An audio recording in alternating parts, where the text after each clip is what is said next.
Alhamdulillah wassalatu wassalamu ala rasulillah. Kita lanjutkan usul manhaj salafnya.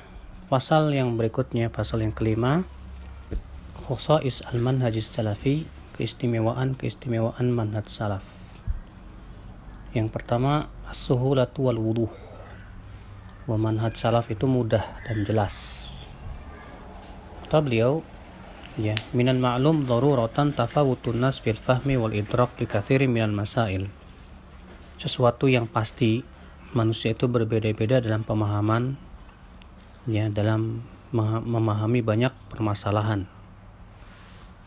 Ada yang pemahamannya Masya Allah dalam, ada juga yang pemahamannya tentunya tidak dalam.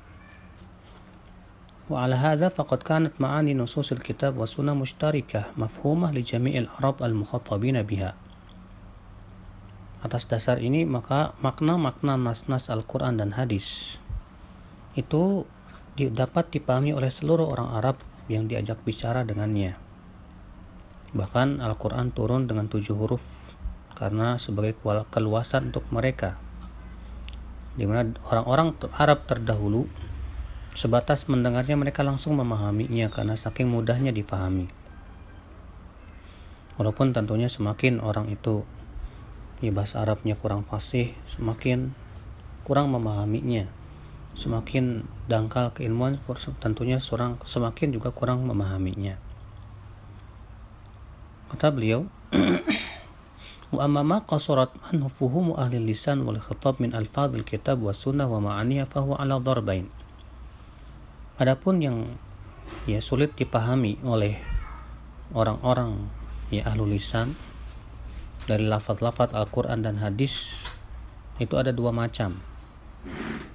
Al-awwal, macam yang pertama, alla yatawaqqaf fahmu siyaq wa ma'rifatul maqsud alaih fa hadza la yadurul jahlu bih, yaitu yang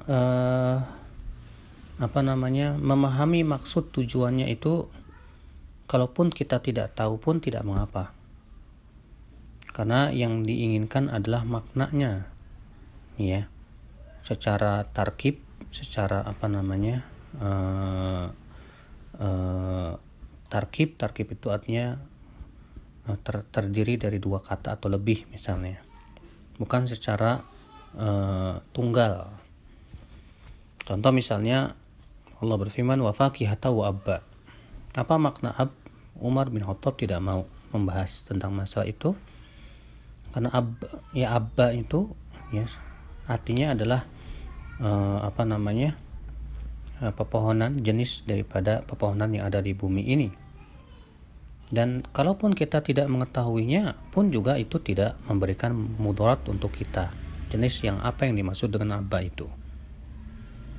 Athani, yang kedua, an yatawaqqaf fahmu siyaq wa idrakul maqsud alaih. Itu yang kita penting untuk memahaminya, ya, apa yang diinginkan daripada redaksi tersebut. Fahadzal bahthu fihi la budda min. Maka pembahasan seperti ini harus, ya. Sebagaimana Allah berfirman, "Au ya'khudhahum 'ala takhawuf fa inna rabbakum la ra'ufur rahim." Ini kata Sa'id bin Musayyib ketika Umar bin Khattab di atas mimbar. Beliau berkata, "Hai manusia, bagaimana pendapat kalian tentang firman Allah ini? Au ya'khudhahum 'ala takhawuf." Ya, fasakatan nas. Maka orang-orang pun diam. Lalu ada seorang tua, ya, dari Banu Hudzail berkata, "Hiya lughatuna ya Amirul Mukminin. At-takhawuf ay at-tanaqqus." Ya, itu adalah bahasa kami, hai Amirul Mukminin. Yang dimaksud dengan takhawuf itu adalah tanaqqus.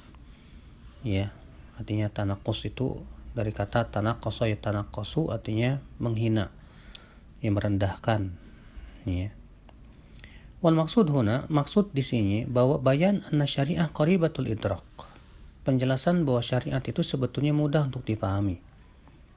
Wa dzalika ya'ummu masailahal i'tiqadiyah wal amaliyah. Dan ini mencakup seluruh permasalahan baik yang masalah akidah maupun amaliyah. Kenapa? Karena ia berasal dari Al-Quran dan hadis yang jauh daripada kotoran hawa nafsu. Ya, maka Al-Quran dan hadis itu sebetulnya mudah untuk dipahami. Ya, Allah